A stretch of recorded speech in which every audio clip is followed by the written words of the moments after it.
ഇന്നിവിടെ കുറച്ച് പാവക്ക കിട്ടി. എന്നും തോരൻ വെച്ച് കഴിച്ചും വറുത്തരച്ച് വെച്ച് മടുത്ത്. പിന്നെ ഞാൻ ഓർത്തു കുറച്ച് പാവക്ക കൊണ്ടാട്ടം ഉണ്ടാക്കി നോക്കിയാലോ എന്ന്. അങ്ങനെ പാവക്കയെല്ലാം കഴുകിയെടുത്ത് ചെറുതാക്കി വട്ടം കനം കുറച്ച് അരിഞ്ഞെടുത്തു. കുരുവൊന്നും കളഞ്ഞില്ല കേട്ടോ. നല്ല കയ്പം പാവയ്ക്ക, കളറ് കണ്ടറിയാം നല്ല കയ്പുണ്ടെന്ന്. പിന്നെ മുളക് പൊടി, മഞ്ഞൾപ്പൊടി, ഉപ്പും കൂടെ പച്ചവെള്ളം ഒഴിച്ച് കലക്കിയെടുത്തു. അധികം ചാറായി പോകരുത്, കാരണം പാവയ്ക്കയിൽ പിടിക്കണ പാകത്തിനാകണം.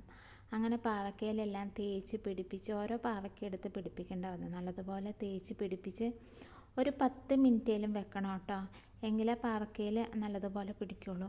പിന്നെ ഞാൻ ഓർത്ത് ആവി കയറ്റാന്ന്.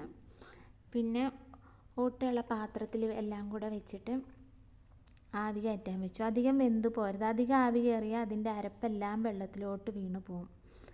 അങ്ങനെ ചെറുതായിട്ടൊന്ന് കളർ മാറി ഇപ്പോൾ എടുത്തു. നല്ല ഉപ്പുണ്ട്, ആവശ്യത്തിന് ഉപ്പുണ്ട്. ഉപ്പ് കുറച്ച് മുന്നിൽ നിൽക്കുന്നത് എപ്പോഴും നല്ലത്. അങ്ങനെ എല്ലാം തിരിച്ചു മറിച്ചു വിട്ട് ആവിയെല്ലാം കയറ്റി ഇനി നമുക്ക് ഉണക്കാൻ വെക്കാൻ പോകാമേ. നല്ല ചൂടാണ്.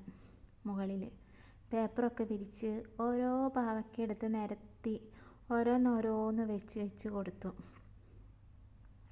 പെട്ടെന്ന് ഉണങ്ങിക്കോളും. ഒരു 2 ദിവസത്തെ വെയിൽ മതി എന്ന് തോന്നുന്നു. അടുത്ത പാവയ്ക്കൊക്കെ സെറ്റായി വന്നുകൊണ്ടിരിക്കുന്നുണ്ട്. അങ്ങനെ ഉണങ്ങിയ പാവക്ക ഉണക്കാൻ വെച്ചപ്പം കുറേ ഉണ്ടായി. ഉണങ്ങി കിട്ടിയപ്പോൾ എന്തേ ഒരു കുറച്ചേ ഉള്ളൂ. പിന്നെ എല്ലാ ദിവസവും ചോറിൻ്റെ കൂടെ കുറച്ച് ഈച്ച വറുത്തെടുക്കാമെന്ന് ഓർത്തു. വറുത്തെടുത്തപ്പം പൊളി ടേസ്റ്റാണ് കേട്ടോ. എല്ലാവരും ഒന്നിത് ട്രൈ ചെയ്ത് നോക്ക്. നല്ല ക്രിസ്പി ആയിട്ടുണ്ട്, കഴിക്കാനും നല്ല രസം. വെറുതെ ചായേൻ്റെ കൂടെ കഴിക്കാനായിരുന്നു എനിക്കിഷ്ടമായത്.